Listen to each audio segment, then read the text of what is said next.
Salamat po sa pag-comment. Surprise po ng cash payment. 2.9 million to 3.2 million yung cash payment natin dito. Once na mag-cash payment po kayo, after 7 days, pwede na po tayo maka-move in.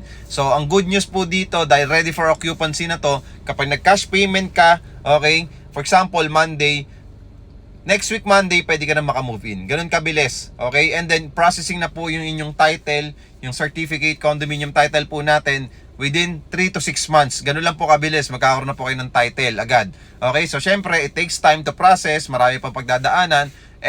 But the good thing here, okay, dahil ready for occupancy na po yung property natin, pwede na po kayo makalipat agad within 7 days kapag kinash, pag binayaran natin yung full 2.9 to 3.2 million. So bakit ganun? May range pa kasi depende po yun kung inner unit or outer unit po yung pipiliin po ninyo.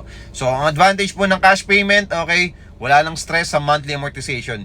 That's it. Period. Yun lang. Okay? And mabilis mo siyang mariresell someday. So in case na tumaas yung value agad, di ba? In case lang na gumanda yung property appreciation dyan sa area na yan, doon sa property na yan, pwede mo agad mabenta-benta. Okay? Kasi nga, okay, clean title na yan, under your name na agad yung inyong CCT, yung Condominium Certificate of Title po ninyo. Okay, so follow me and message me sir kung interested po kayo na mag-avail ng unit dito sa Ortigas Extension Pasig in cash payment.